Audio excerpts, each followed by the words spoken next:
Ce soir, c'est notre premier culte du soir. Nous avons l'habitude de nous voir le matin et ce soir, c'est un peu exceptionnel. Pour deux raisons. La première, parce que c'est la première fois que nous nous retrouvons le soir. Et la deuxième, c'est parce que c'est un vendredi. D'habitude, nous nous voyons le samedi, mais nous avons opté pour maintenant, parce que demain, il y a une manifestation ici. Donc nous avons avancé à vendredi. Il faut beaucoup prier que nous puissions continuer à avoir le soutien de l'Église. Je vous demande vraiment votre soutien pour l'avancement des travaux. Votre soutien, je parle de soutien financier. Dieu vous bénira pour cela. J'ai reçu mon ami le juif encore, il était à la maison, il est venu me voir pour qu'on voit, il m'a dit, je vais accélérer les choses pour toi. Ils sont conscients.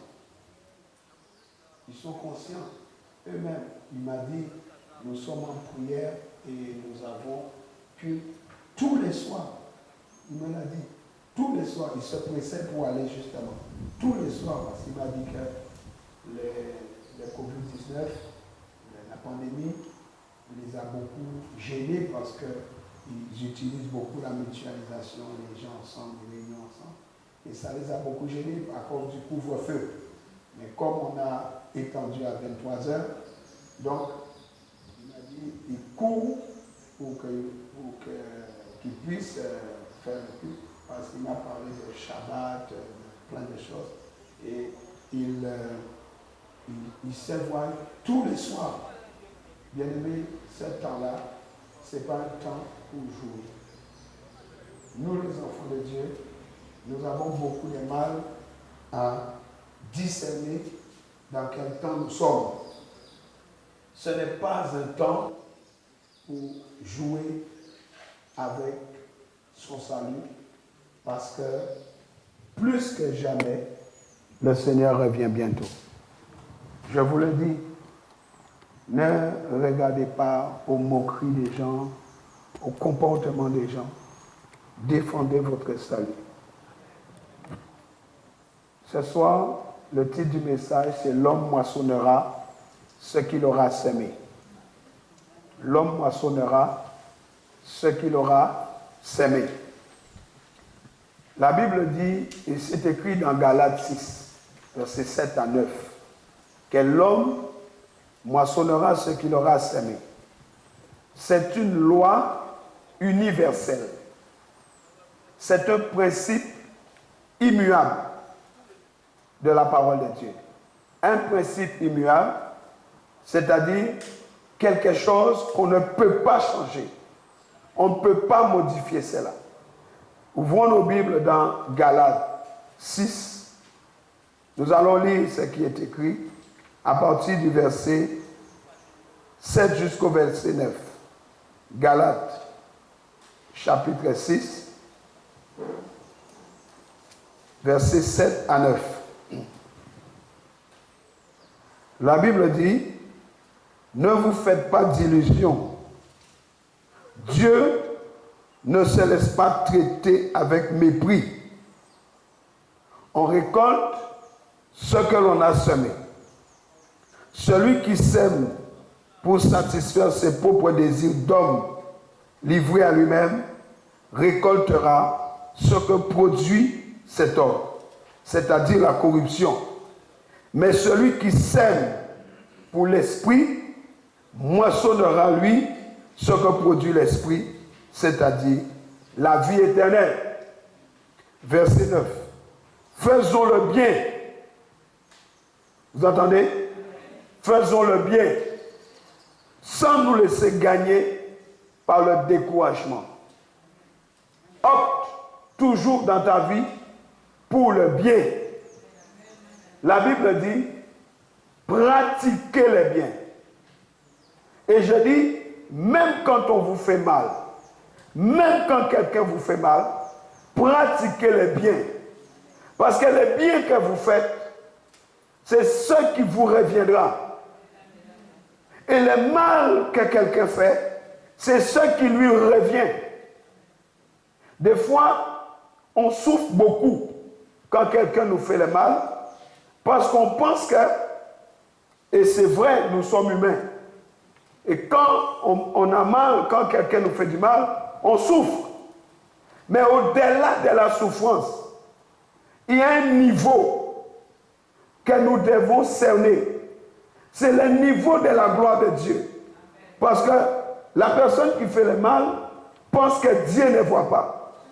Il croit que Dieu n'existe pas. Alors que Dieu dit à moi la vengeance. Lorsque quelqu'un vous fait du mal et que vous choisissez de pratiquer le bien, malgré tout, vous donnez à Dieu l'opportunité et la souveraineté de régler les problèmes à votre place. Et nous savons très bien que toutes les fois que Dieu est descendu régler un problème, il n'a jamais failli. Dieu ne rate jamais sa cible. C'est pourquoi nous devons faire le bien. Nous devons pratiquer le bien et haïr de toute notre force le mal. Haïssons le mal. Dieu hait le mal. Dieu n'aime pas le mal. Alléluia. Combien de fois dans nos vies, nous avons une impression que Dieu nous a laissés, que Dieu nous a abandonnés. C'est faux. Les moments les plus difficiles de nos vies, ce sont les moments où l'Éternel est plus proche de nous. Il dit, celui qui sème le bien moissonnera le bien. Celui qui sème le mal moissonnera le mal. On n'a jamais vu un agriculteur semer des ignames pour aller récolter des tomates. Même la nature nous enseigne. Un oranger va toujours donner des oranges. Alléluia. On n'a jamais vu un arbre donner autre chose que son espèce. C'est pourquoi nous devons faire très attention. Allons dans Genèse 8, verset 22. Genèse 8. Genèse nous dit au verset 22, chapitre 8, nous lisons, « Aussi longtemps que la terre subsistera. » Vous entendez?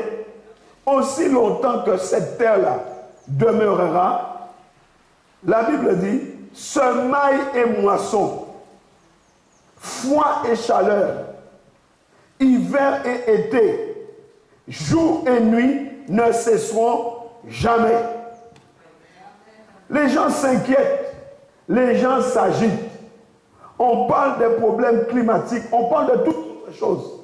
Mais Dieu dit, tant que la terre subsistera, le froid et l'hiver, les semailles et la moisson, cela ne va pas arrêter.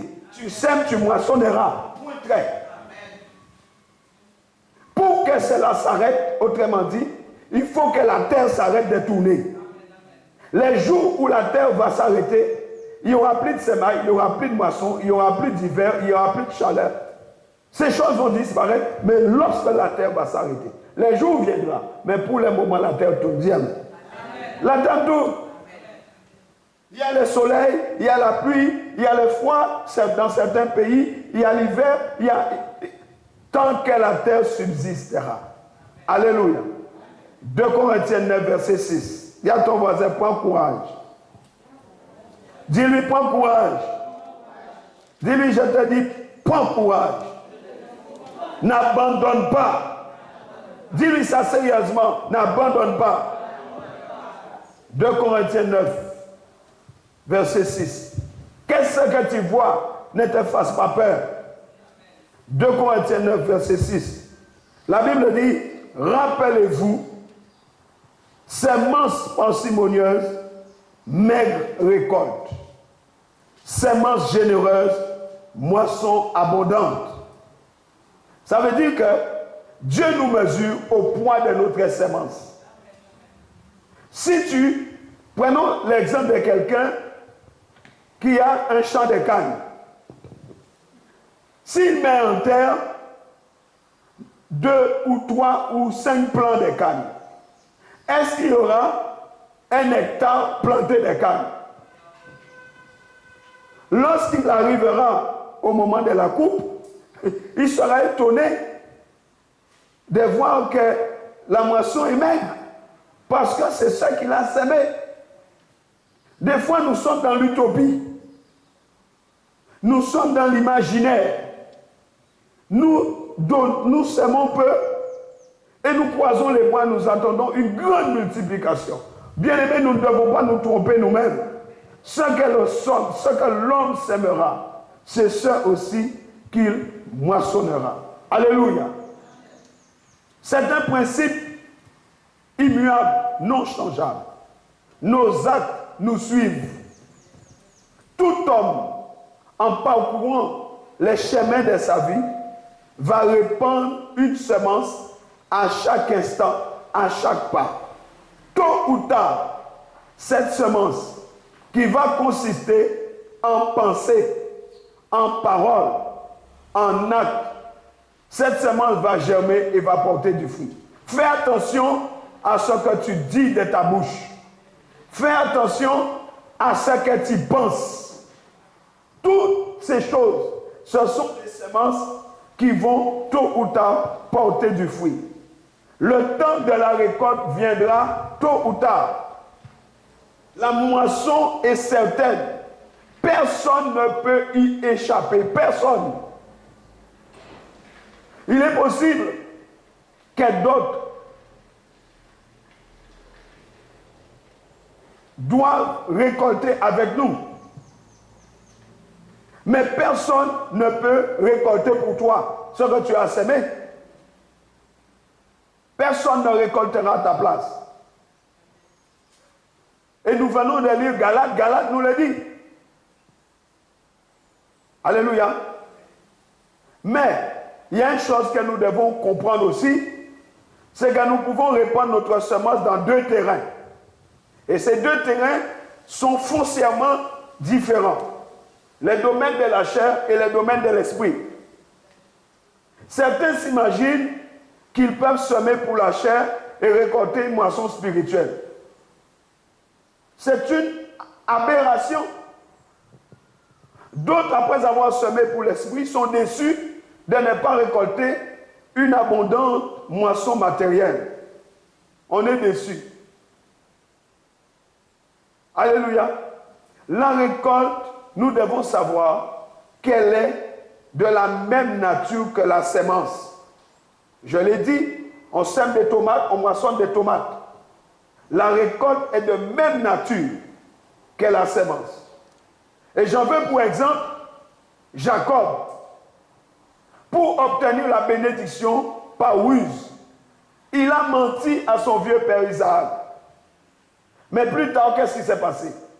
Ses 2 fils lui ont menti en lui renvoyant la tunique ensanglantée de Joseph.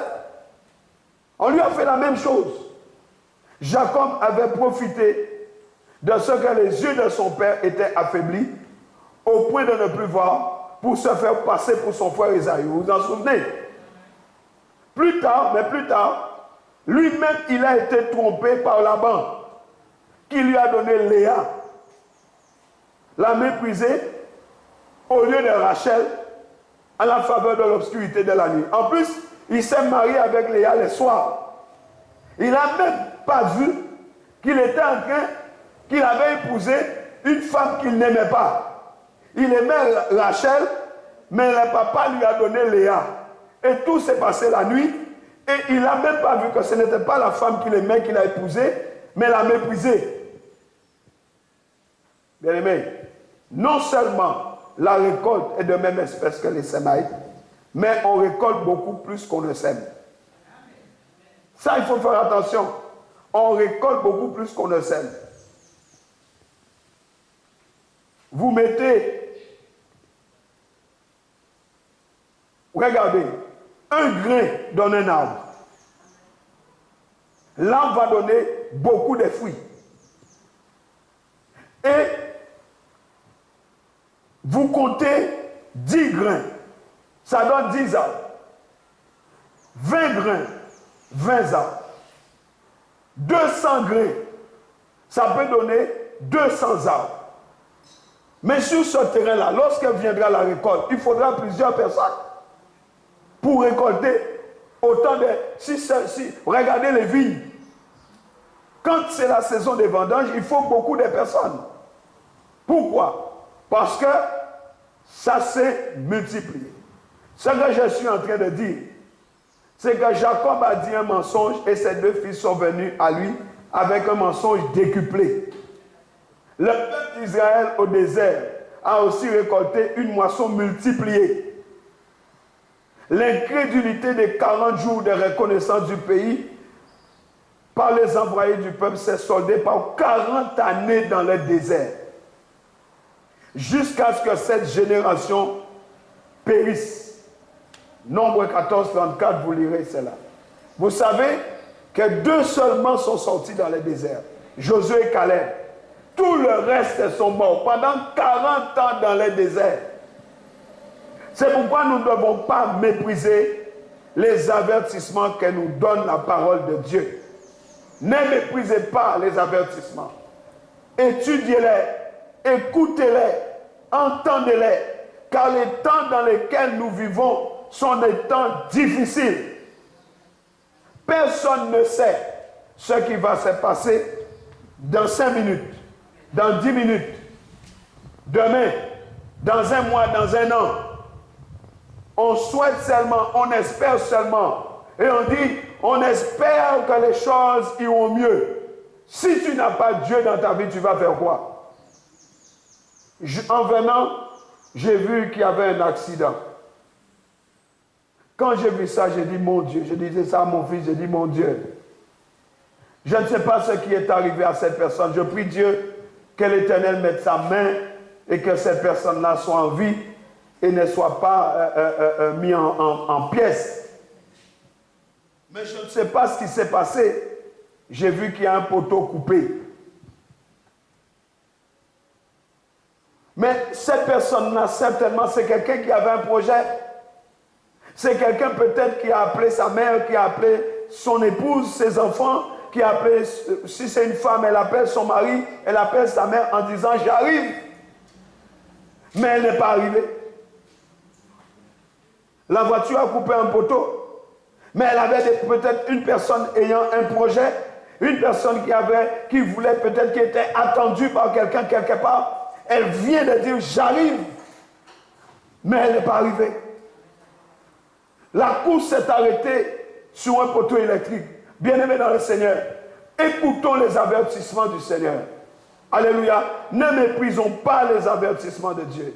Nous devons méditer la parole. Nous devons passer du temps dans la parole. Proverbe nous dit, garde ton cœur plus que toute autre chose, car de lui viennent les sources de la vie. Proverbe 4, verset 3.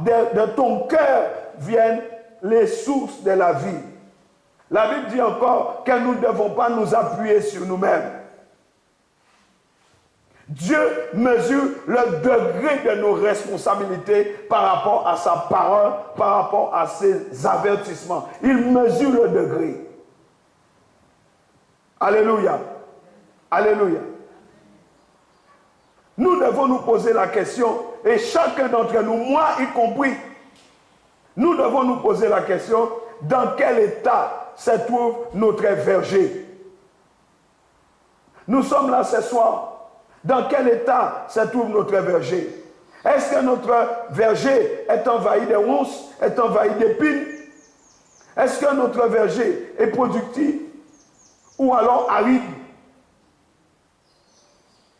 Ce n'est pas le jour de la récolte que tu vas t'inquiéter de l'état de ton verger. Ton verger, je parle de ton cœur. Les gens vivent avec beaucoup de haine, beaucoup de ressentiment dans leur cœur, beaucoup de mépris. Ils méprisent tout le monde, ils méprisent tout. Ce n'est pas le jour de la récolte que tu vas te demander qu'est-ce que j'ai semé. Il fallait prévoir cela avant. Si tu as semé de la haine, tu moissonneras de la haine. Si tu as passé ta vie à bloquer la vie des autres, ta vie sera bloquée. Vous m'entendez? Quelqu'un qui passe sa vie à faire du mal aux gens, il va s'attendre à quoi? Ce n'est pas les jours de la récolte que tu vas te dire, oh, j'ai fait du mal, qu'est-ce que j'ai fait? Tu n'auras pas le temps. Peut-être que ces jours-là, tu vas tomber dans un coma. Combien de nos bien-aimés sont partis? Le principe qui affirme qu'on récolte ce qu'on sème est à la fois positif et négatif. Mais c'est la parole de Dieu, personne ne peut le changer. La Bible dit, celui qui sème pour satisfaire sa propre nature récoltera la ruine. Mais celui qui sème pour l'esprit récoltera la vie éternelle. Et ce verset résume bien ce principe immuable de Dieu. Ça veut dire que si nous sommes égoïstes, il y a des gens, tout est centré sur eux. Moi. Et même si ça leur vaut de marcher sur les autres. Il y a une parole que je dis toujours, je répéterai ça jusqu'à ma mort. On ne bâtit pas sa promotion sur le cadavre d'autrui. Tu ne peux pas marcher sur les autres pour monter. Mais lorsque tu vas tirer quelqu'un vers le haut, vous allez monter ensemble. Nous vivons dans une société où si je te détruis, c'est mieux, c'est bon pour moi. Je suis mieux vu quand je te tue. Non! Si je t'emmène avec moi, tous les deux, on va aller dans le même sens, le sens de la croissance. Nous devons prendre la peine et aider quelqu'un à monter.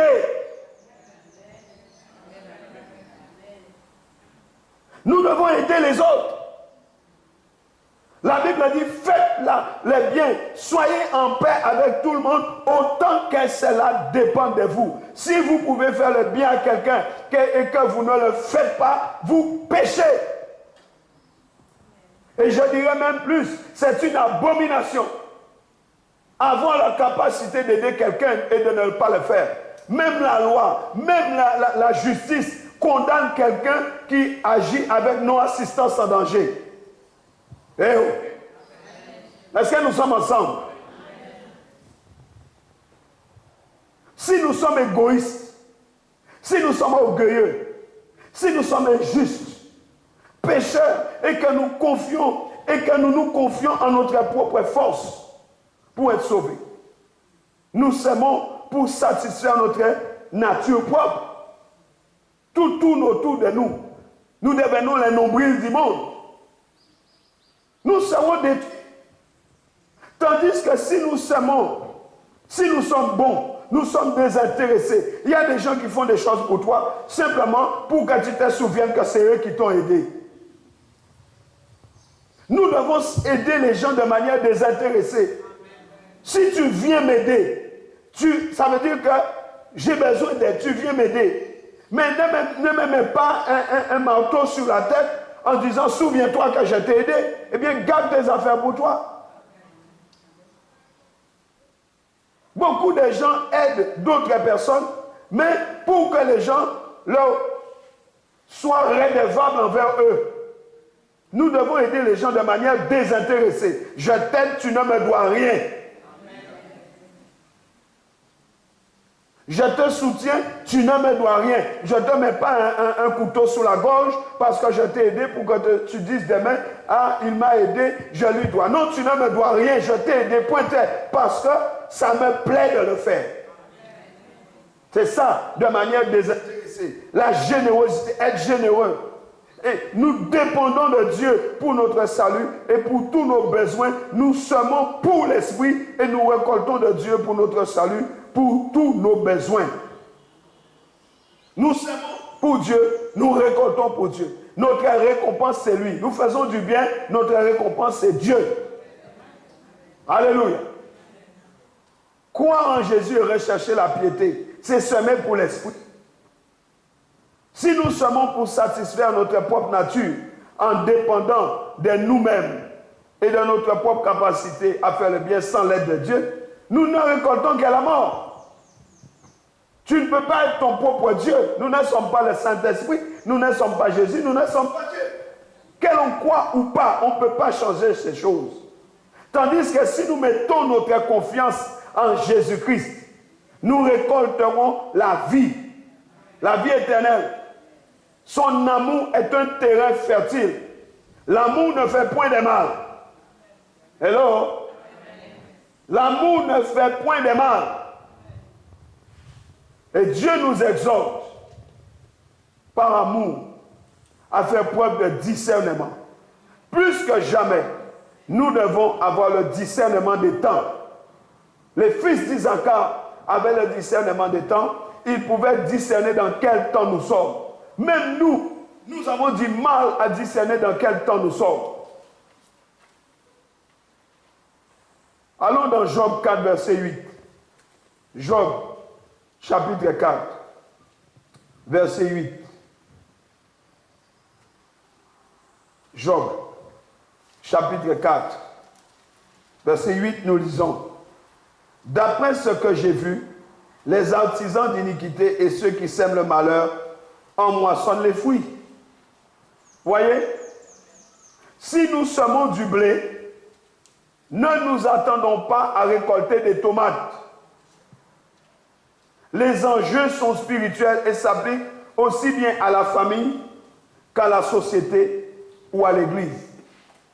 Je suis en train de nous dire que les attitudes et les habitudes charnelles et tous les mauvais choix nous corrompent. Au contraire, une saine semence spirituelle mènera à une saine récolte spirituelle éternelle. Ne semons pas des épines et des chardons. Nous marcherions dessus tout au long de notre vie présente et pendant toute l'éternité. Et ça, c'est un avertissement. Ne semons pas des épines qui vont nous crever la plante du pied. Parce que ce que je vivrai plus tard, et même après ma mort, dépend de mes choix présents. Ce que tu vas vivre demain dépend de tes choix. Des fois, nous pointons les doigts sur les gens. Nous accusons les gens alors que nous sommes le résultat de nos choix. Romains 2, verset 4. Alléluia.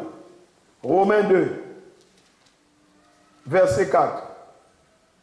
La Bible dit, « Ou alors méprises-tu les trésors de bonté, de patience et de générosité déployés par Dieu, sans te rendre compte que sa bonté veut t'amener à changer. » La bonté de Dieu nous amène à changer. Hein? La bonté de Dieu nous amène à changer. Il dit encore, par ton entêtement et ton refus de changer, tu te prépares un châtiment d'autant plus grand pour le jour où se manifesteront la colère et le juste jugement de Dieu. Ce jour-là, il donnera à chacun ce que lui auront valu ses actes. Soulignez bien les mots actes. Dieu donnera à chacun selon les actes qui auront été posés. Ceux qui, en pratiquant le bien avec persévérance, cherchent l'approbation de Dieu, l'honneur et l'immortalité, recevront de lui la vie éternelle.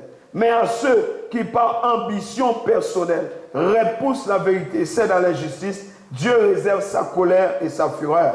Oui, la souffrance et l'angoisse attendent tout homme qui pratique le mal. Qu'est-ce qui attend le mal? La souffrance et l'angoisse. C'est le chemin de tout homme qui pratique le mal. Mais l'approbation de Dieu, l'honneur et la paix seront accordés à celui qui pratique les biens. Celui qui pratique les biens. Dieu dit l'honneur, la bonté. Alléluia. Car Dieu ne fait pas de favoritisme.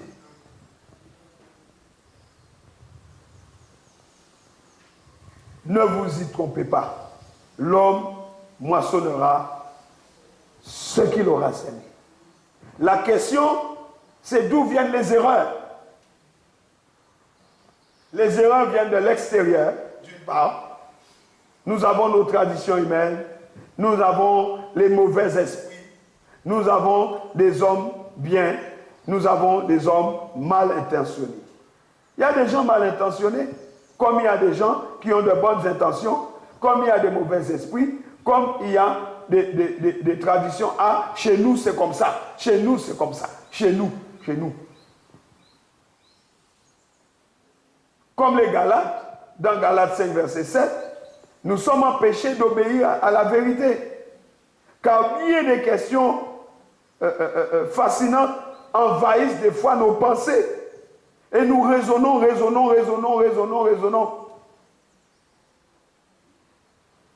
La Bible dit que le diable tel un ange de lumière, il va nous induire en erreur par des suggestions et par des persuasions. Il va pervertir la vérité. Il exploite la convoitise de la chair, la convoitise des yeux et l'orgueil de la vie. 1 Jean 2,16. Il vient par ça. Il inspire aussi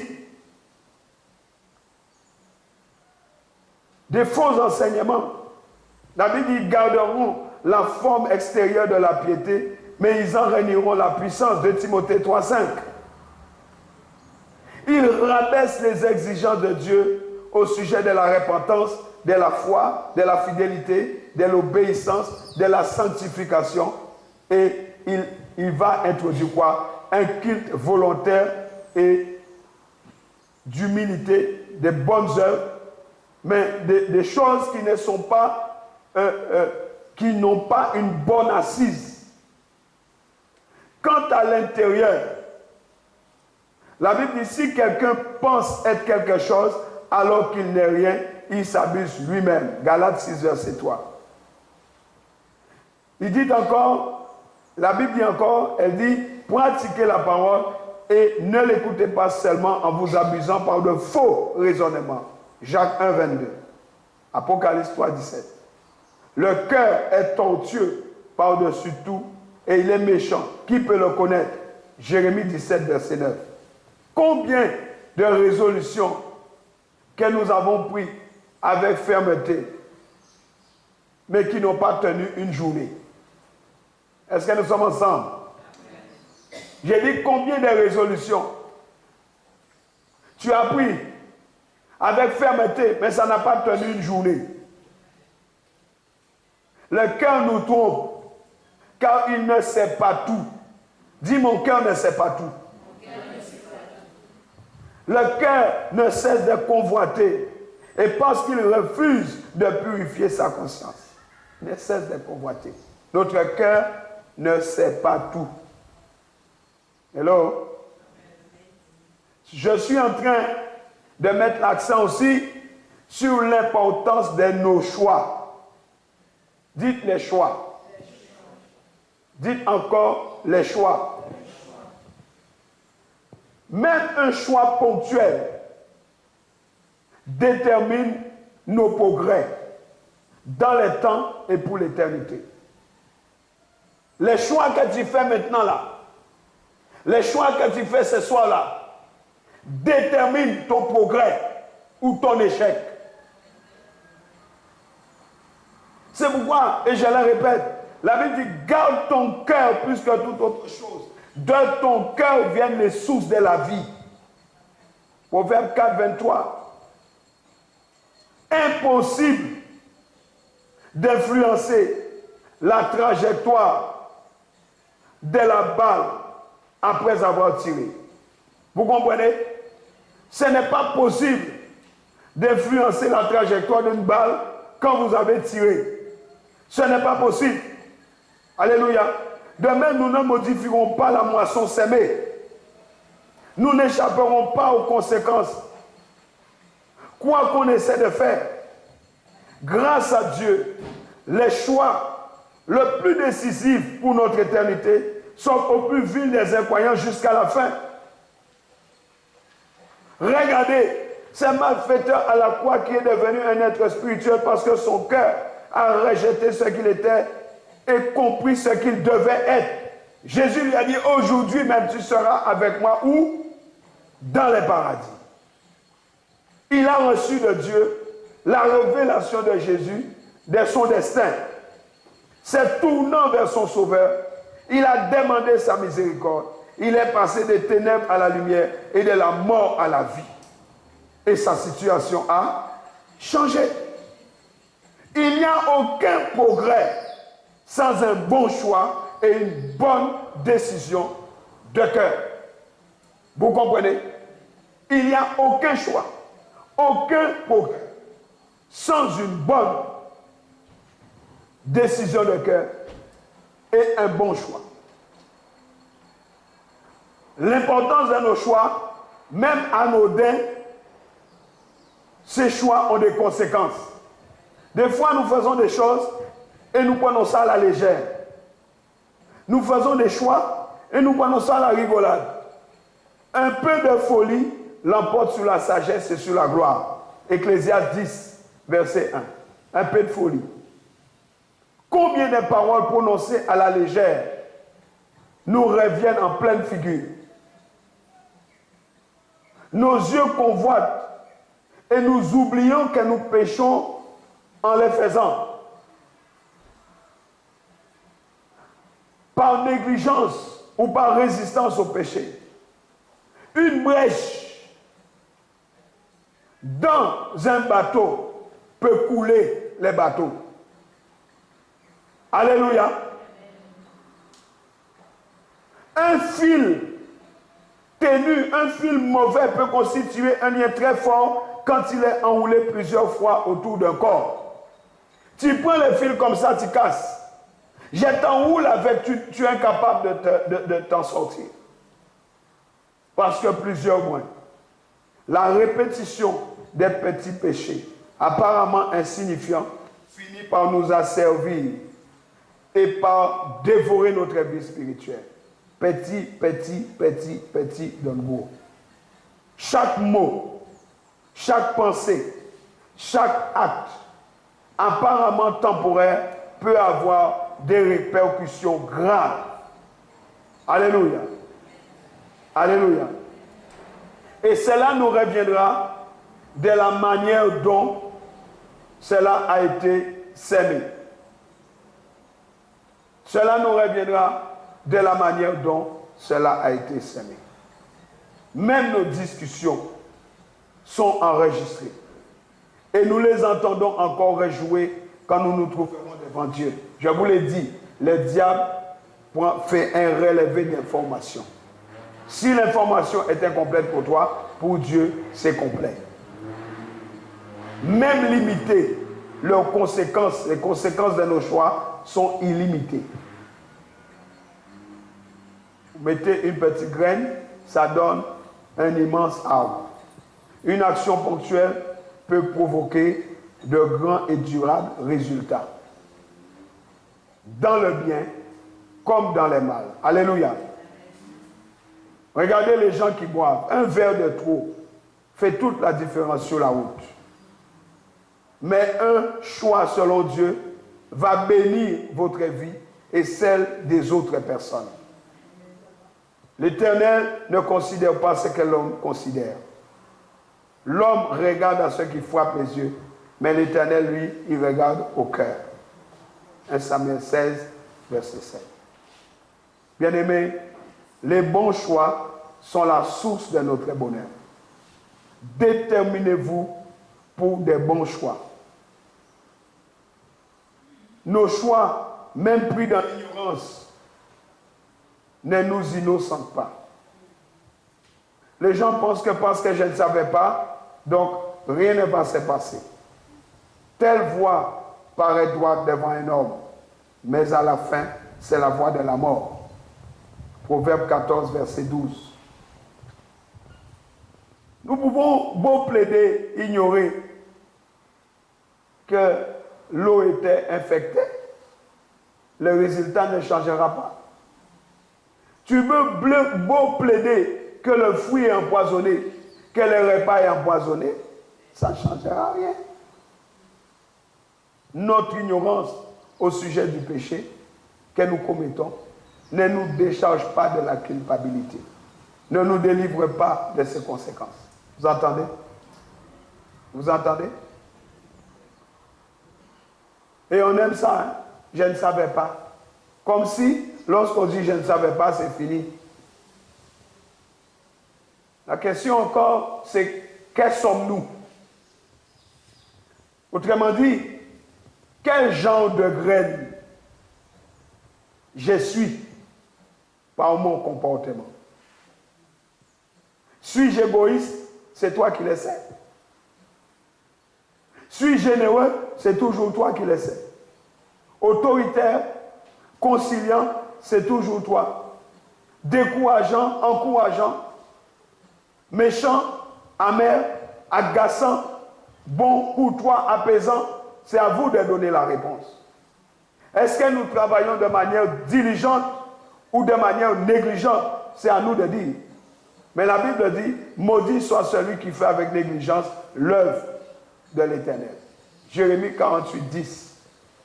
Est-ce que nous sommes motivés par le regard des hommes ou par la crainte du Seigneur? Galates 1, 10.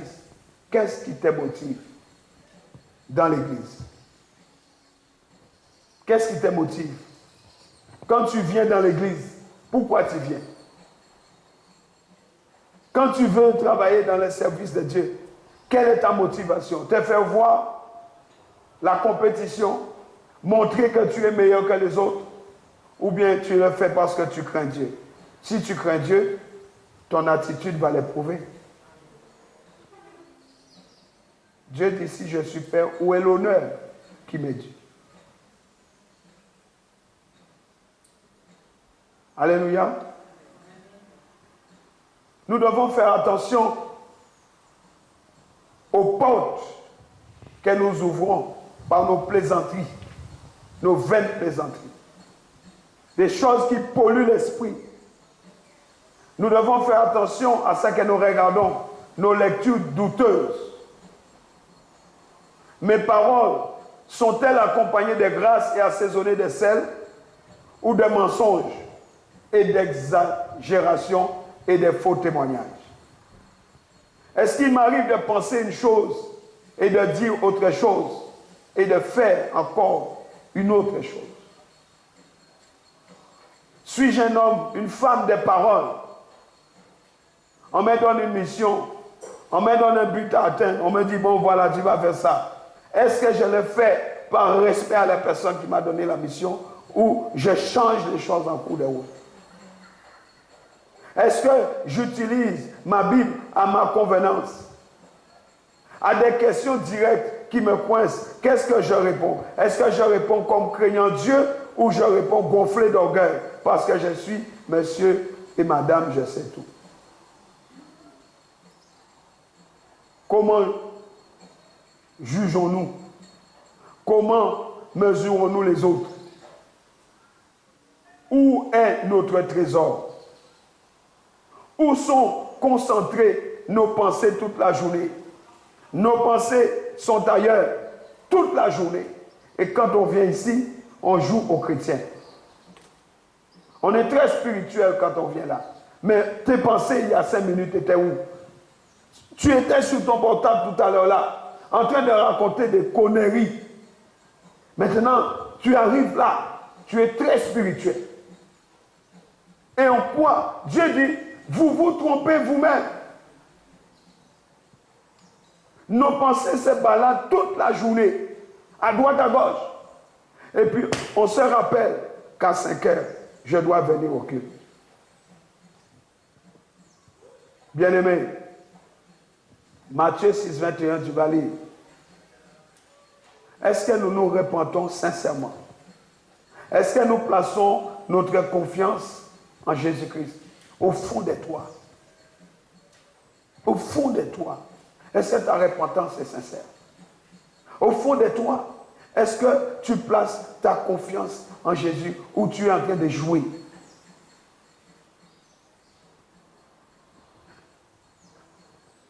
La Bible dit dans Romains 8, 13, si vous vivez selon la chair, vous mourrez. Mais si par l'esprit vous faites mourir les actions du corps, vous vivrez. S'aimer pour la chair, ce n'est pas seulement commettre des péchés flagrants. Non. Je peux faire le bien tout en étant hypocrite. Parce que j'ai fait le bien pour que tout le monde le sache. Je peux tomber dans l'activisme sans jamais consulter Dieu. Semer dans la chair, c'est celui qui vit et travaille pour lui-même et non pour Dieu. Tout ce qu'il fait, c'est pour lui, pour qu'on les voie. Semer par l'esprit, c'est veiller et prendre plaisir aux choses de l'esprit. Et Dieu promet une moisson de bénédiction à celui qui croit à ses paroles, qui se répand en faisant deuil pour ses péchés, en les confessant, les rejetant, en se consacrant à Dieu. Nous vivons des temps de consécration et des temps de sanctification. Apocalypse dit que celui qui se sanctifie davantage. Sanctifiez-vous, peuple de Dieu. Sanctifiez-vous. Alléluia. Nous devons garder une bonne conscience. Semer dans l'esprit, c'est marcher avec dévouement, avec son sauveur et maître et travailler en sa faveur. Nous marchons et nous travaillons en sa faveur, en son honneur pour lui. Quel type d'homme sème par l'esprit? Il faut être né de Dieu. Il faut être né de Dieu et avoir renoncé à tout pour Dieu. Il ne s'agit pas de dire j'ai accepté Jésus dans ma vie. Non. Il faut être né de Dieu et renoncer à tout pour lui. Prends ta croix, suis-moi. Veillez sur la pureté de notre cœur et de sa conscience. Et si nous négligeons ces choses-là, nous annulons les effets de notre piété.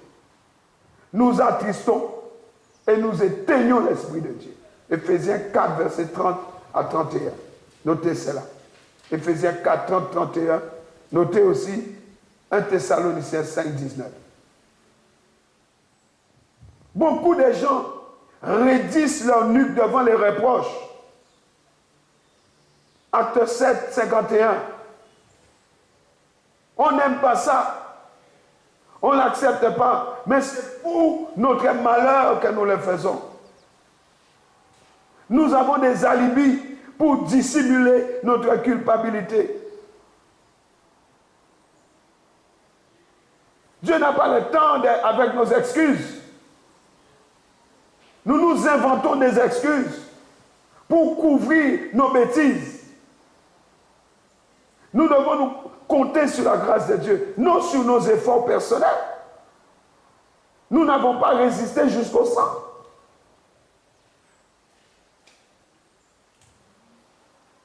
Alléluia.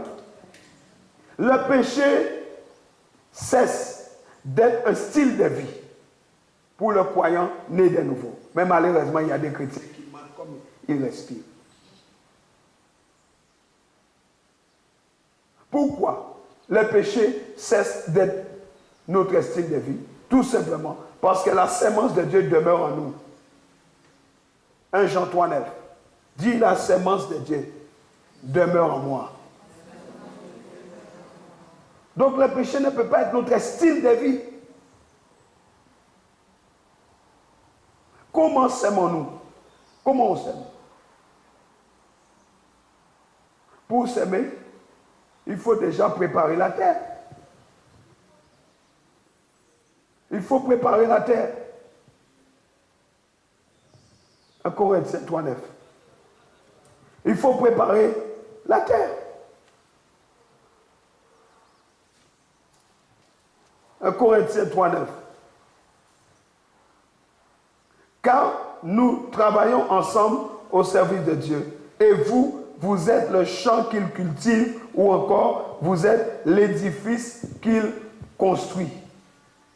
Jérémie 4, verset 3 à 4. Jérémie. Allons voir Jérémie. Jérémie chapitre 4, verset 3 à 4. Jérémie 4, 3 à 4. Car voici ce que l'Éternel déclare aux hommes de Juda et à Jérusalem. Défrichez-vous, soulignez bien ça. Défrichez-vous un champ nouveau. Ne s'aimez plus parmi les ronces. Purifiez-vous pour l'Éternel. Circoncisez vos cœurs, ô hommes de Juda, habitants de Jérusalem. Car sinon, ma colère jaillira comme un feu et elle brûlera sans que nul ne l'éteigne à cause de la perfidie de vos agissements. Pour s'aimer, nous devons préparer la terre. Notre cœur est le champ de Dieu. Sa parole est la sémence. Le sol doit d'abord être labouré. Un champ qui n'a pas été travaillé depuis des années est rempli de ronces, d'épines, d'arbustes, de cailloux et de toute espèce de sati. Vous n'avez qu'à regarder autour de vous. C'est ça, regardez à côté.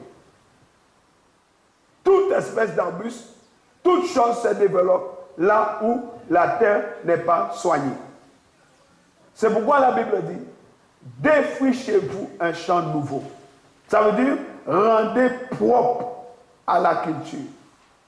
Si notre cœur n'a pas été défriché, nettoyé, la culture, la parole ne va jamais pousser.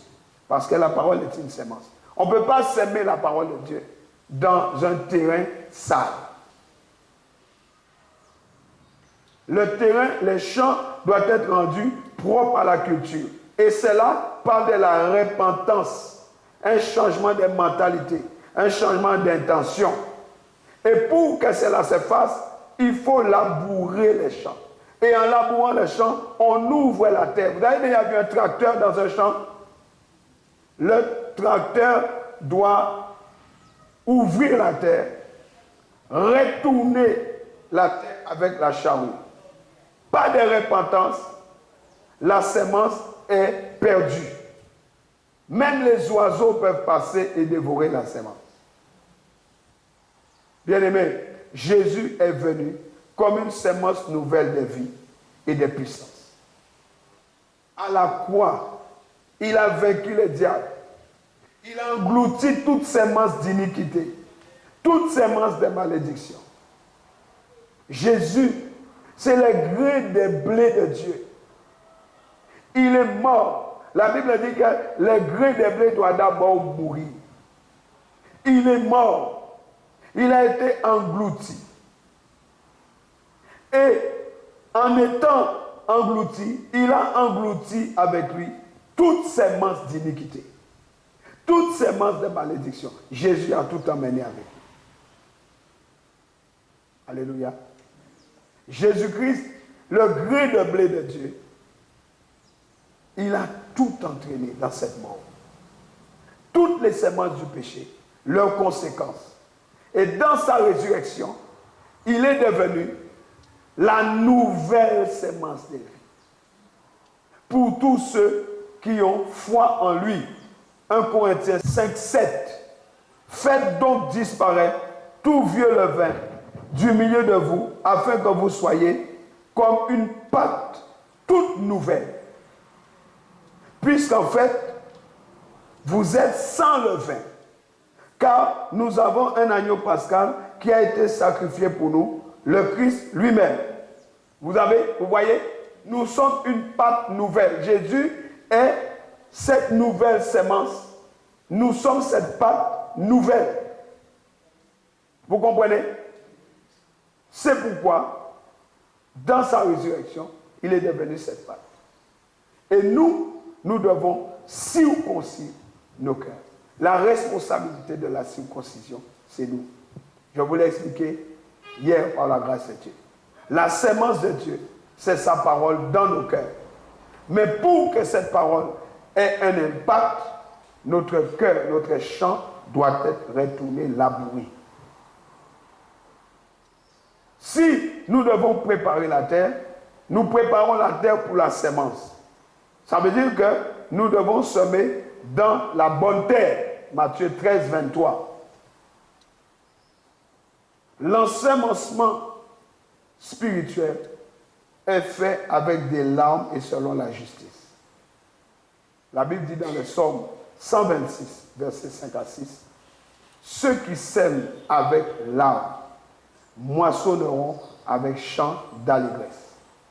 Celui qui marche en pleurant quand il porte la semence revient avec allégresse quand il porte ses germes.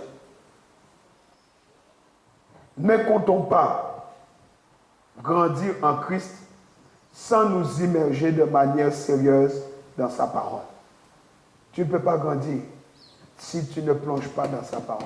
Ce ne sont pas nos prières. Ce ne sont pas nos jeûnes. La parole. N'espérons pas être renouvelés sans nous offrir entièrement comme sacrifice vivant. Romains 12, verset 1.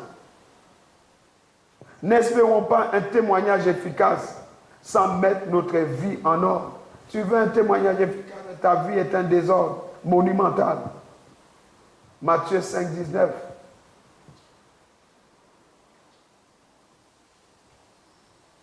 Bien-aimés, faites attention au temps excessif que tu accordes à des futilités. Faites attention à l'avarice, au compromis, à notre manière d'interpréter la Bible. J'ai entendu des gens me dire, ah, je connais ça déjà.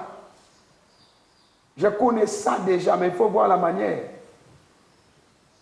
Un cœur orgueilleux ne moissonne pas la grâce.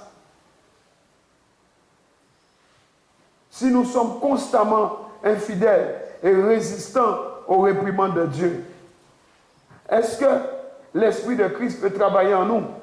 Nous attristons le Saint-Esprit. La persévérance du croyant le sauvera et lui donnera accès aux promesses de Dieu. La persévérance du croyant dans les bonnes choses. Nous devons arroser et récolter.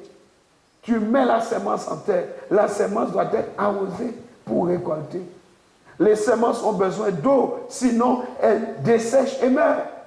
L'eau signifie la parole. Quand tu as mis ta semence en terre, mets l'eau. Tu pries, tu jeûnes. Tu peux même prophétiser. Tu peux prophétiser avec quoi? Avec quoi tu prophétises? Où est l'eau? Alléluia. La récolte a un temps, mais quand le temps de la récolte arrive, c'est là qu'on voit ce qu'on a semé. Corruption ou vie éternelle. Parce que de toute manière, quand on sème, on va récolter. C'est une loi. Vous savez que la corruption parle de la condamnation éternelle. Alléluia. On parle de la tristesse, l'agitation, la confusion, les découragements, les soucis de la vie, les soucis qui dévorent l'âme, les maladies psychologiques. Regardez l'état de la Guadeloupe. Avec des maladies psychosociologiques, psychologiques, les gens deviennent paranoïaques, les gens sont dans tous les états, dû au désir débridé, à l'orgueil, la peur, la frustration. Tout le monde porte plainte, tout le monde ne se sent pas bien. On est frustré pour la moindre petite chose, harcèlement sexuel par-ci, harcèlement moral par-là, des gars dans le travail, personne n'est bien. Celui dont le cœur sera motivé par l'ego recevra son plein de corruption au jour du jugement. Agé 1, versets 5 à 9. Qu'est-ce qui remplit ton cœur pour que tu sois dans cet état? Le fruit de l'homme est manifesté par la formation de son caractère. Note ça bien. Les fruits, parce que nous parlons de la récolte. Ça veut dire que la semence a produit quelque chose. Maintenant, il faut récolter. Tu vas récolter corruption ou vie. Donc, les fruits que tu vas moissonner, ce fruit-là sera manifesté par la formation de ton caractère. Parce que durant le temps où tu as mis la semence en terre, Je parle du temps où la parole est venue dans ton cœur qui a été laboué. Dieu te met en formation. Et cette formation, c'est la formation de ton caractère. Parce que c'est ton caractère qui produit les fruits. Dieu va t'avertir, Dieu va te reprendre, Dieu va faire un travail en toi. Mais si dans ce temps-là, tu as échoué dans la formation de Dieu, ton fruit sera quoi? Corruption ou vie éternelle. C'est ça qui va se passer. Le fruit est manifesté par la formation de ton caractère et de ton utilité aux autres. Caractère et utilité aux autres. En quoi es-tu utile aux autres?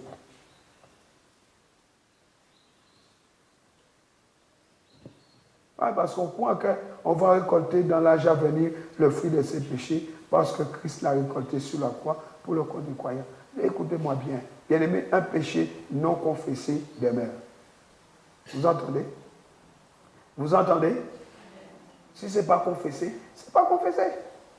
Nous ne pouvons pas mépriser notre éternité pour de la boue. Dis à ton voisin, ne méprise pas ton éternité pour de la boue. Ésaü a méprisé son doigt d'aînesse pour un plat de lentilles. Philippiens 3:8, Hébreux 12:16. Et si vous invoquez comme Père celui qui, sans considération de personne, juge chacun selon ses œuvres, conduisez-vous avec crainte pendant les temps qui vous restent. Conduisez-vous comment? Avec crainte. Dis avec moi, Seigneur éternel, mets la crainte de ton nom profondément en moi. Inscris ta crainte en moi. Inscris ta crainte profondément en moi. La Bible dit, conduisez-vous. Ça veut dire nos actes que nous posons, nos attitudes, notre comportement, notre manière de vivre doit témoigner de la crainte de Dieu en nous. Et au travers de tout ça, Dieu forme notre caractère pour que nous soyons, non pas comme nous voulons, mais comme lui, il veut que nous soyons. Dieu n'est pas seulement sévère, mais il est aussi miséricordieux. Chacun de nous rendra compte de ce qu'il aura sémé. Chaque personne. Ceux qui auront trouvé refuge sous la grâce de Christ seront pardonnés. Il jettera tous les péchés dans l'oubli. C'est Christ qui a moissonné sur la croix et à travers la croix le fruit de notre ensemencement coupable. Nous étions tous coupables. C'est pourquoi la Bible dit dans Actes 3:19, repentez-vous donc et convertissez-vous pour que vos péchés soient effacés, afin que des temps de rafraîchissement viennent de la part du Seigneur dans sa présence. Vous n'aurez pas de temps de rafraîchissement sans confession et repentance. C'est pourquoi je dis, peuple de Dieu, la repentance doit être ton style de vie. Ne dis pas, je n'ai pas péché, je n'ai pas ceci, je n'ai pas cela. Ceux qui les disent, laissez-les. Ils sont plus que le Saint-Esprit, laissez-les, ils sont parfaits. Mais toi, répands-toi, demande pardon à Dieu, continuellement, sois dans la repentance. Continuellement, sois dans la repentance, parce que tu ne sais pas. Il peut y avoir un péché caché depuis des années en toi, dans un petit coin, et que tu nourris là depuis longtemps. Ce petit péché-là peut te coûter le ciel. Vous entendez? C'est Christ qui a moissonné. C'est lui. Dieu nous révélera. Il va nous réveiller et restaurer les années qu'ont mangé l'ennemi. Mais nous devons lui faire confiance. Ou les années que nous avons perdues par notre propre folie. Beaucoup d'enfants de Dieu passent à côté de la grâce de Dieu, de la faveur de Dieu, du plan de Dieu. Non pas parce que le diable les a attaqués, mais à cause de leur propre folie. On dit des choses que Dieu n'a pas dit, on fait des choses que Dieu n'a pas validées, on fait n'importe quoi. Et on se persuade qu'on a raison de faire ce que Dieu n'a pas demandé. L'Éternel agrée ceux qui le craignent. Vous entendez? Je parle du psaume 147, verset 11. L'Éternel agrée ceux qui le craignent, ceux qui s'attendent à sa bienveillance. On ne peut pas faire n'importe quoi dans la présence de Dieu. On ne peut pas manquer à Dieu de respect et attendre son approbation. Ce n'est pas possible. Ça veut dire quoi? Ça veut dire notre attitude dans la présence de Dieu. Notre façon, notre attitude de parler de lui. Notre comportement, notre discipline de vie va nous dire si nous sommes un vase d'honneur ou un vase vide. Hello? La Bible dit, David dit, oui, le bonheur et la grâce nous accompagneront tous les jours de notre vie et nous habiterons dans la maison de l'Éternel jusqu'à la fin de nos jours. Psaume 23, verset 6. Tu ne peux pas s'aimer le mal et récolter le bien. Ce n'est pas possible. Est-ce que nous sommes là? Ce n'est pas possible. Allons dans Genèse. Retournons dans Genèse. Nous allons par Genèse avec Isaac qui a sémé.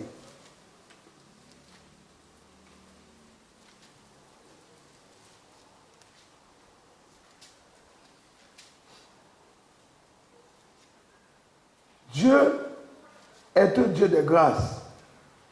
Dieu est un Dieu glorieux. Amen. Abraham voulait descendre en Égypte, mais vous savez ce qui s'est passé. Abraham faisait tout ce que Dieu lui demandait de faire. Mais un jour, il est allé en Égypte sans demander. Ne fais rien sans demander à Dieu. Vous comprenez? Ne fais jamais les choses sans demander à Dieu. Ne faites pas les choses sans demander à Dieu. Genèse 26. À cette époque-là, il y eut de nouveau une famine dans le pays, comme naguère au temps d'Abraham. Alors Isaac se rendit à Guérar, chez Abimelech, roi des Philistins. En effet, l'Éternel lui était apparu et lui avait dit, ne descends pas en Égypte, fixe-toi dans le pays que je te désignerai. Séjourne dans ce pays-ci, je serai avec toi et je te bénirai. Car c'est à toi et à ta descendance que je donnerai tout ce territoire. J'accomplirai ainsi le serment que j'ai fait à ton père Abraham. Je rendrai ta descendance aussi nombreuse que les étoiles du ciel et je lui donnerai tous ces territoires-ci et tous les peuples de la terre seront bénis en ta descendance. Je le ferai parce qu'Abraham m'a obéi et qu'il a observé mes prescriptions, mes commandements, mes préceptes et mes lois. C'est pourquoi Isaac resta à Guérar. Lorsque les hommes de l'endroit s'enquéraient au sujet de sa femme, il répondit, c'est ma sœur. Il ne disait pas qu'elle était sa femme. Il avait peur que les gens de l'endroit le tuent à cause d'elle, car elle était très belle. Isaac fit la même erreur que son père. Voyez, la même sémence. La même sémence, même résultat. Vous comprenez? Les liens des sangs. Même erreur. Même conséquence. Mais là, Dieu intervient. Et Dieu l'empêche de descendre. La Bible dit, verset 12, Isaac fit des semailles dans le pays et récolta cette année-là les centuples de ce qu'il avait semé. L'Éternel le bénissait. Isaac devient un personnage important. Son importance s'accrut encore et il devint même un homme très puissant. Il possédait des troupeaux de moutons, de chèvres, de bovins, et beaucoup de serviteurs, de sorte que les Philistins devinrent jaloux de lui. Voyez, cet homme allait en devenant puissant en puissant, puissant en puissant, puissant en puissant. Pourquoi Isaac avait compris cette loi? La loi des semailles et des moissons. La loi de la semence et de la récolte. Dieu intervient. Dieu dit, Isaac, il y a une loi que tu ne maîtrises pas. Je vais te l'apprendre. Sème dans les pays. Il sème dans les pays. La parole de Dieu n'était pas dans la famille. Il y avait la famille, mais il y avait la parole. La parole de Dieu est au-dessus de tout. Il y eut des ténèbres sur la surface de la terre, mais la parole n'était pas encore arrivée. Les ténèbres persistaient tant que la parole n'était pas encore arrivée. Le jour où la parole est arrivée, la lumière est apparue. Au milieu de la famine, tu peux prospérer. Au milieu des situations compliquées, ta situation peut changer là où la situation des autres devient ténèbres. Amen. Mais cela dépend du choix que tu vas faire. Tu choisis la parole ou tu choisis ta propre volonté. Tu choisis ta propre manière de voir les choses. Tu choisis de regarder autour de toi. Tu choisis d'écouter les gens ou tu choisis de mettre ta confiance en Dieu. Isaac eut confiance en l'Éternel, qui a fait de lui un personnage important. En qui mets-tu ta confiance? En quoi mets-tu ta confiance? Quand tu entends la parole de Dieu, quel est ton choix? Aujourd'hui, la parole de Dieu est prêchée. Aujourd'hui, la parole de Dieu vient à toi. Qu'est-ce qui te détermine dans la parole? On entend aujourd'hui, à peine sorti, on a tout oublié. Mais la parole de Dieu ne change pas. La parole de Dieu ne changera jamais. Elle demeurera exactement comme elle est, immuable. Et cette loi, c'est une loi immuable qui ne changera jamais. Voilà pourquoi notre situation ne change pas à cause des mauvais choix. Et nous voulons accuser le diable. Ah oui, c'est le diable qui m'attaque. Ah oui, le diable. Le diable n'est pas la source de tout ton malheur. Beaucoup de choses qui nous arrivent sont le résultat de notre folie. Il n'y a pas d'amen. J'ai dit beaucoup de choses qui nous arrivent. C'est le résultat de notre folie. Les enfants de Dieu courent à droite, à gauche. Parce qu'on leur a dit que oui, Dieu n'est pas contre ça. Il y a ah oui, mais pierre qui roule n'amasse pas mousse. La nature nous enseigne qu'une pierre qui n'arrête pas de rouler, aucun champignon ne pousse sur cette pierre. Depuis le temps que tu cours à droite à gauche, qu'est-ce qui a poussé sur toi? La parole a germé dans ta vie? Où? Dis-moi où la parole a germé. Même un enfant qui s'assied à l'école, il s'instruit où? Il faut qu'il reste. Il fait 1 an dans une classe. Il y en a qui redoublent. Maintenant, moins. Mais au moins, il doit faire 1 année. Mais nous, on n'est pas capable de tenir 1 mois. On passe là. On passe là. On passe là. On passe là. On est comme Israël dans le désert. On déplace la tente. On va au désert des Sine. Mais malheureusement, nos déplacements assez souvent, c'est dans le désert. Désert des Sine.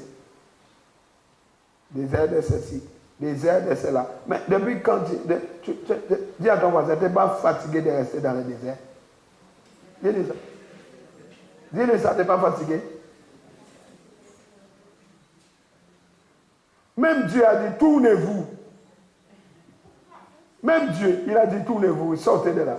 Nous devons quitter cette situation. Nos choix déterminent notre formation. Et notre formation détermine notre caractère. Ce que tu reçois détermine ce qui sera formé en toi. La parole de Dieu doit arroser la sémence. Tu as reçu Jésus dans ta vie, tu as reçu une nouvelle sémence. Cette nouvelle sémence est en toi par le Saint-Esprit. Le Saint-Esprit a besoin de l'eau. L'eau, c'est la parole. Le Saint-Esprit a besoin de l'épée. C'est l'épée de l'Esprit. C'est la parole. Le Seigneur, c'est l'Esprit. Et là où il y a l'Esprit, il y a la vie. Là où il y a la vie, il y a la vérité. La sémence a besoin de vérité. La sémence qui croit par les mensonges, c'est une sémence du diable. Ça conduit tout droit à la corruption. Il y a la bonne sémence, il y a la mauvaise. Si c'est la mauvaise sémence qui est en toi, c'est les fruits du diable. Ça ne donnera jamais des bons fruits. Faites attention. Que quelqu'un dise, mon choix. Dis encore mon choix. Dis encore mon choix. Faites attention à vos choix. Vous faites des mauvais choix et vous priez, vous jeûnez, vous roulez par terre, vous vous attendez à avoir des bonnes choses. Quelles bonnes choses vous aurez? Vous n'aurez rien d'autre que ce que vous avez semé. L'homme moissonnera ce qu'il aura semé. Ce. Soulignez les mots ce. Le ce, là, c'est la sémence qu'il a semée. Et il y a plusieurs types de sémences. Il y a la sémence des biens et la sémence du mal. Qu'est-ce que tu sèmes? Tu sèmes les cancans, tu sèmes les mépris, tu sèmes les calomnies. La Bible dit, malheur à celui par qui les scandales. Tu ne peux pas s'aimer les scandales et t'attendre au bien et t'attendre au bonheur.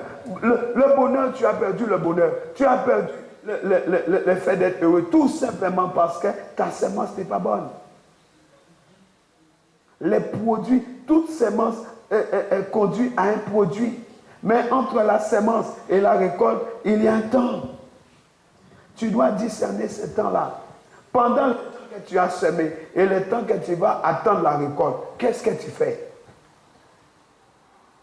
Entre les points A de la sémence et les points B de la récolte. Là, au milieu, tu fais quoi? Là, tu fais quoi?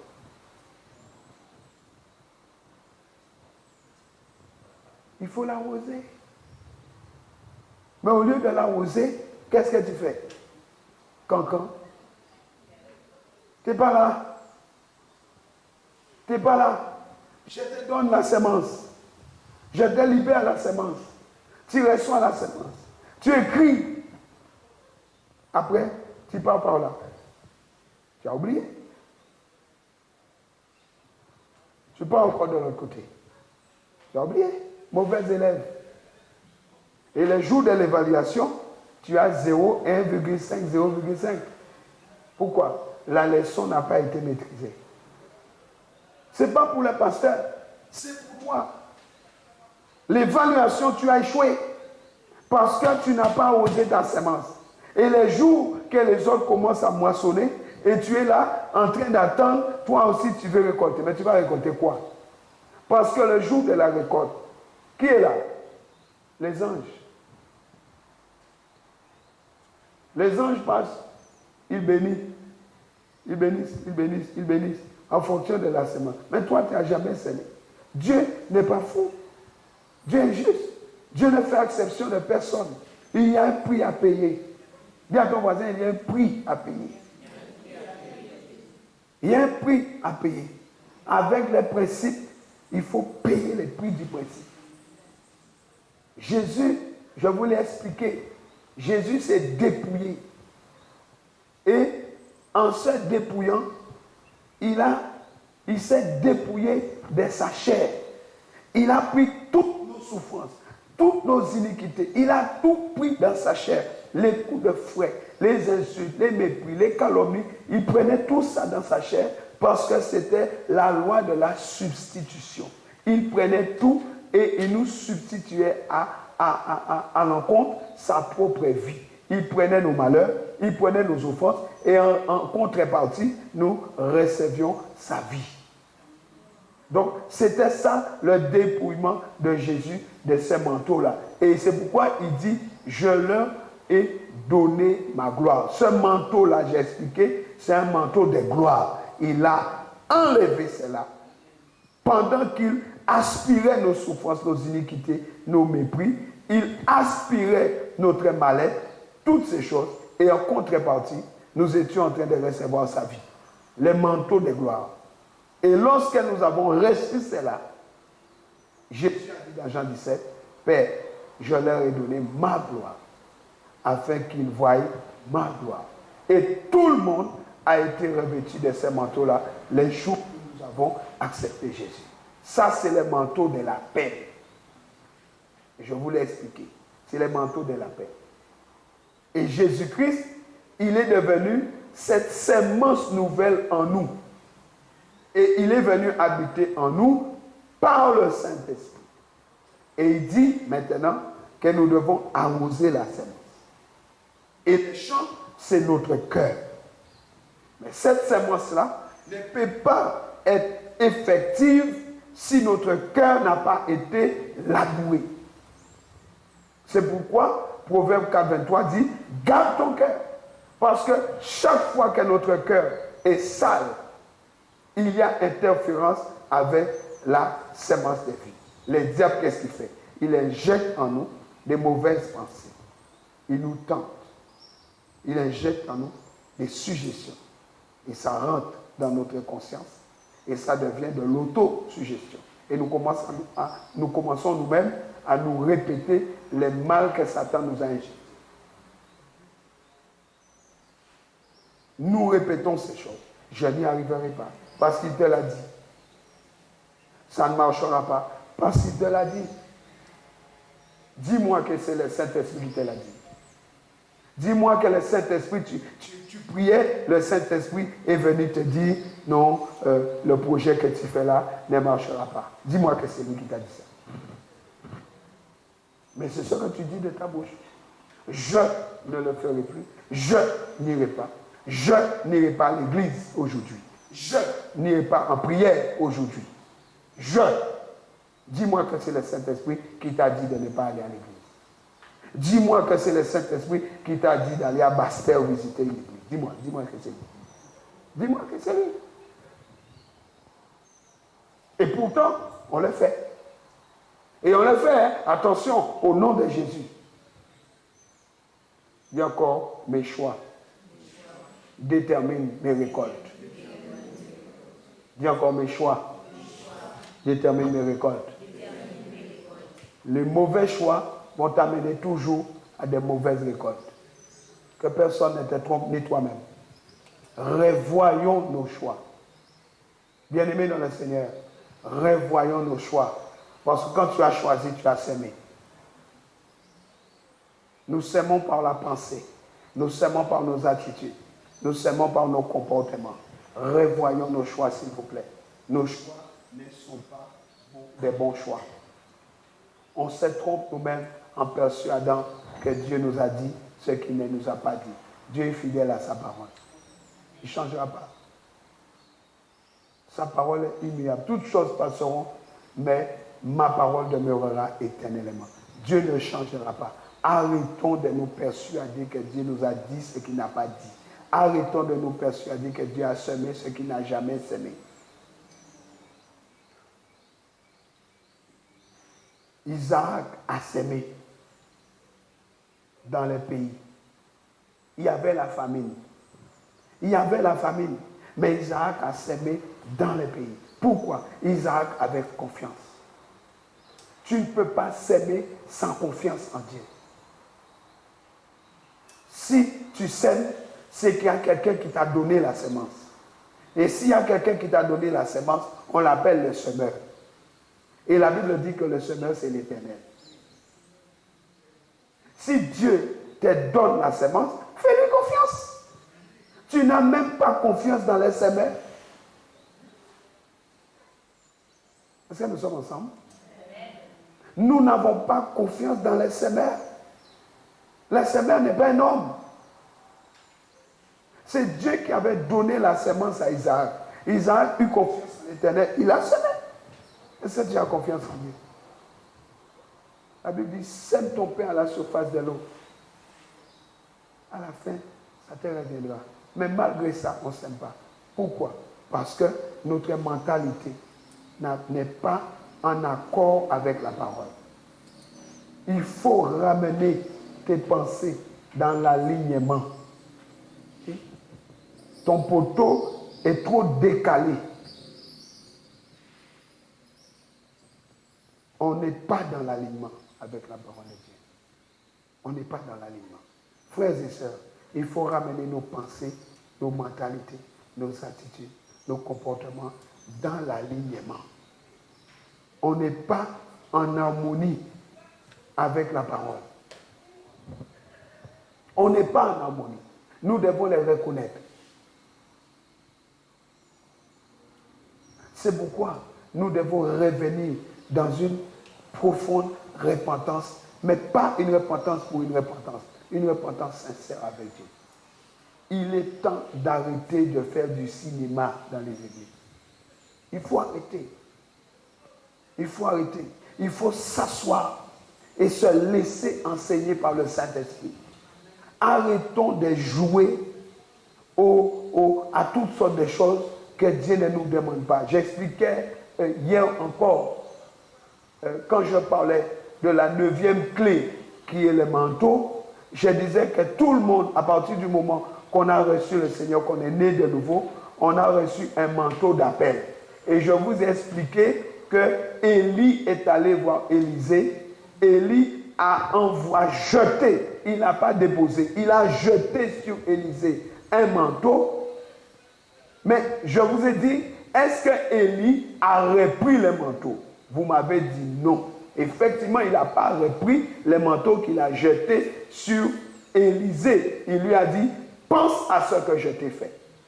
Et vous retrouvez après le Jourdain qu'Élisée demande un manteau. Le deuxième manteau. Le premier manteau, c'est le manteau de l'appel. Ce manteau est venu comme une sémence. L'appel de Dieu est venu comme une sémence dans nos vies. C'est à nous d'accepter l'appel ou de rejeter l'appel.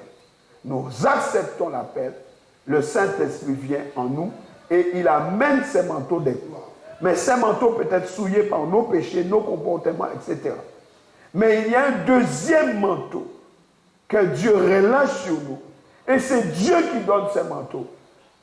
Les pasteurs peuvent faire tout, cérémonie de tronisation, tout. Si Dieu ne te donne pas les manteaux pastoraux, les manteaux prophétiques, les manteaux apostoliques, tu n'es rien à ce niveau-là. Tu n'es que quelqu'un qui a reçu un manteau d'appel. Malheureusement, nous voyons beaucoup de choses dans les églises. Et beaucoup de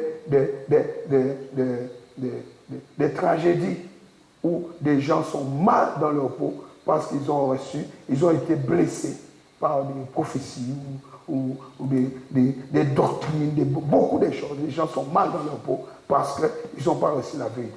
La Bible dit quoi? Tu connaîtras la vérité. Jean 8:32. Tu connaîtras la vérité. La vérité fera de toi quelqu'un de libre. Tout ce qui n'est pas la vérité te condamne.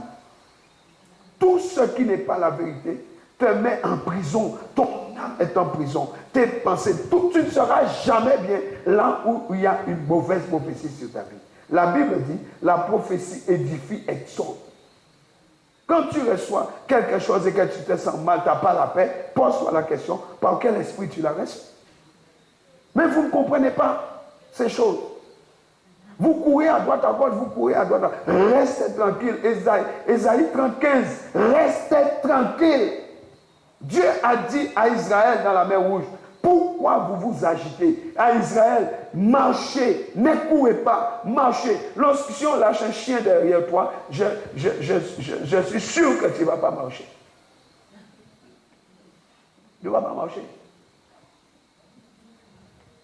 On lâche un berger allemand derrière toi, tu ne vas pas marcher. Ah oui, pas courir seulement. Il y aura de la fumée aussi. Tu vas jamber là-bas. Tu vas enjamber là-bas. Mais Dieu a dit à Israël, Moïse, c'est quoi cette agitation? Dis à mon peuple de marcher. Ordonne à mon peuple de marcher. Nous devons comprendre cela, c'est important.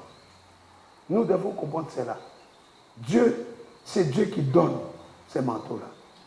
C'est lui qui va te donner les manteaux. Tu vas pourrir ton appel. Tu ne vas pas rentrer dedans parce que tu vas opérer dans une dimension que Dieu ne t'a pas donnée. Et ce que j'expliquais aux filles, j'expliquais à tous ceux qui étaient là. Je leur dis, si Dieu vous appelle à l'intercession, ce n'est pas l'appel du salut. C'est l'appel pour le service. Élisée a reçu l'appel pour sa mission. Il est retourné au Jourdain. Il a pris le manteau de la mission. Il a frappé. La même chose s'est produite qui s'était passée avec Élie. Il a su qu'il avait reçu la même onction. Il l'a su. Mais à aucun moment, la Bible dit qu'Élie a fait 14 miracles. Mais lui, Élisée, il en a fait 14. Pourquoi? Parce qu'il a demandé la double onction. La double onction d'Élie. Mais il savait qu'il avait l'onction d'Élie parce que la même chose s'est produite. Pourquoi? Parce qu'il a testé qu'il avait reçu l'appel pour la mission. Si tu n'as pas reçu l'appel pour la mission, reste tranquille. Laisse Dieu t'informer. Laisse Dieu travailler en toi. Mais ne joue pas à ça. Je vous ai donné l'exemple de ces frères-là. J'étais là, on était en train de faire une délivrance. Le bishop dit, frère Charlie, va avec 2-3 frères pour faire la délivrance. Qu'est-ce qui s'est passé? Le frère est venu là. Il est venu dans la délivrance. On était là, la délivrance. Et puis le démon dit, qu'est-ce que tu racontes? Hier soir, on était ensemble en boîte de nuit. Là, tu viens me dire de sortir. On était hier soir ensemble. Et là, on savait, c'est là qu'on a su qu'il allait en boîte de nuit le samedi. Il venait à l'église le dimanche. Mais il était à l'avant dans l'église. Il était dans tout à l'église. Mais ce frère-là, les samedis, c'était les boîtes de nuit. Et Dieu, l'esprit impur l'a confondu. C'est ça qui arrive quand on ne comprend pas. Un jour, Dieu dévoile ça publiquement. Il te met à nu publiquement. Tu te retrouves face à un esprit. Lui, il va te dénoncer. Parce qu'il ne veut pas sortir dans le corps. Donc, il va dire. Il va te dire. Et c'est là qu'on a honte après. Ça, c'est déjà produit. Ça se fait régulièrement. C'est pourquoi je vous dis, bien aimé, la sémence. Tu dois savoir quelle sémence tu as reçue en toi. Nous avons reçu la sémence des vies. Nous devons avoir confiance en Dieu pour cette sémence que nous recevons. L'homme moissonnera ce qu'il aura semé. Nous recevons la sémence de vie. Nous sémons la même espèce, la même graine. Que tes paroles soient assaisonnées de sel. Nous libérons la vie parce que la sémence que nous avons reçue est une sémence de vie. J'ai reçu la vie nouvelle de Jésus. Quand je parle, je libère la même vie. Vous comprenez? Je libère la sémence de vie. La sémence de vie est en moi, donc je parle de la vie. Je libère la vie. La même espèce. Et j'aurai les mêmes fruits. Regardez dans Matthieu, quand Jésus a parlé, et cet homme a dit, je sais que tu es méchant, je sais que tu es dur. Jésus a dit, mauvais serviteur. Il a dit qu'on prendra même ce que tu n'as pas. Parce que tu n'as pas fait fructifier. Il y a la loi de la semence, il y a la loi de la production. Mon Père est glorifié en ceci, que vous portez beaucoup de fruits. Mais quels fruits nous portons? Pas nos propres fruits, mais les fruits de la gloire de Dieu. Les fruits de la sémence que nous avons en nous. Parce que la Bible dit que vous avez été régénérés, non pas par une semence corruptible, mais par une semence incorruptible de la parole de Dieu. Nous sommes nés de cette semence incorruptible. Nous ne pouvons pas permettre que l'ennemi nous corrompe.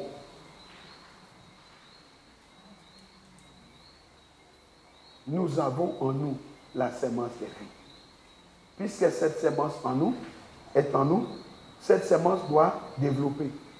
Et la parole de Dieu qui arrive arrose la semence et nous croîtrons, nous commençons à croître dans la parole, jusqu'à ce que nous devenions matures à cause des épreuves. Sans épreuve, pas de maturité. Tu peux croître, mais sans maturité, tu n'auras pas de fruit. Pour les processus de la production, les processus de fructification doivent passer par la réussite des épreuves.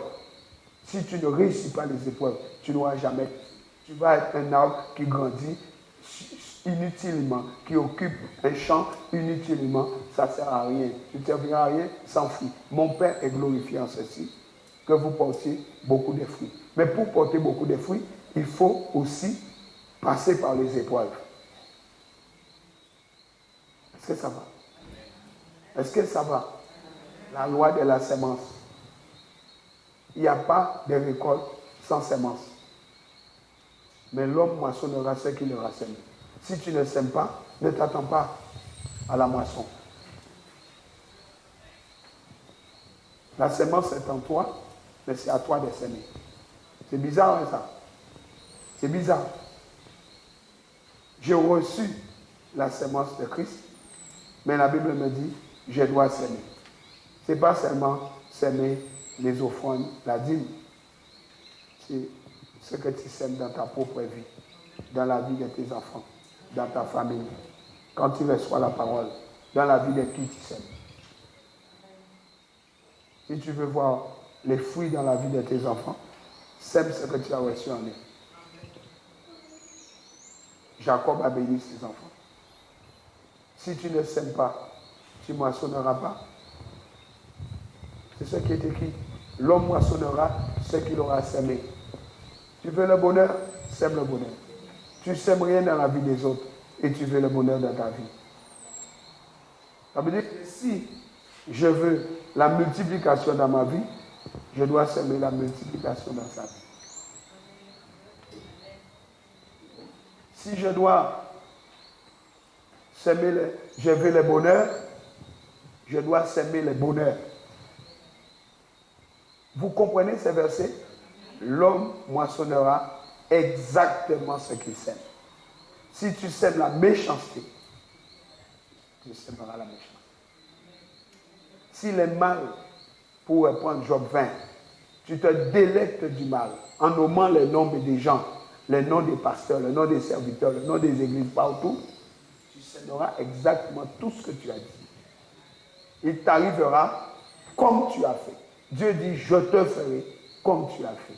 À partir d'aujourd'hui, bien-aimés, faites attention à ce que vous dites, à ce que vous semez.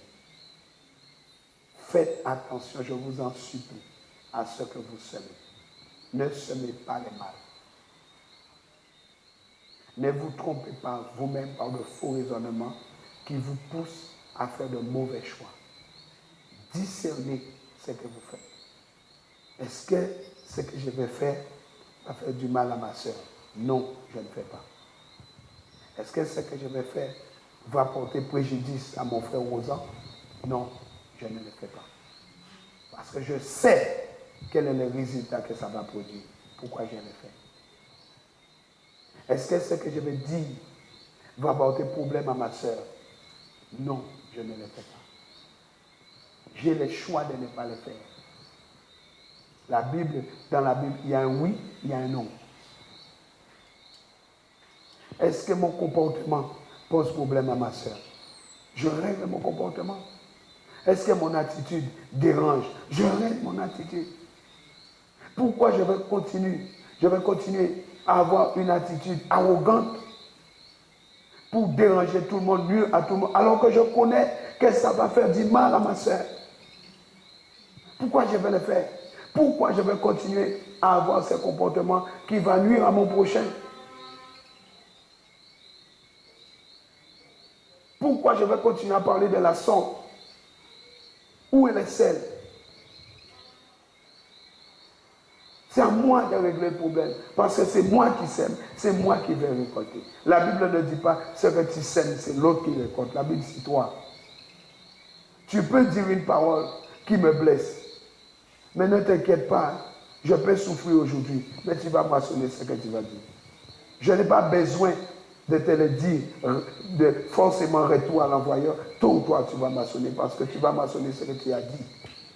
Tu vas maçonner aussi ce que tu as fait. Ce n'est pas parce que Dieu n'a pas répondu qu'il ne répondra pas, il va répondre. Et ça, nous devons être clairs avec ça, parce que nous agissons, nous les enfants de Dieu, avec trop de négligence et trop de légèreté. Nous blessons les gens avec légèreté, avec négligence, et on est tranquille après avoir fait cela. Il faut arrêter. Il faut arrêter. On ne peut pas continuer à faire du mal aux gens et en restant tranquille. On n'a même pas la tristesse de la repentance. On n'est même pas triste d'avoir blessé quelqu'un.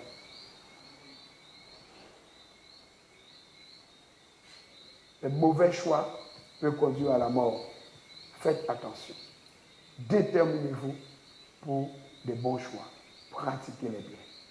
Que Dieu vous bénisse. J'ai dit que Dieu vous bénisse. J'ai dit encore que Dieu vous bénisse.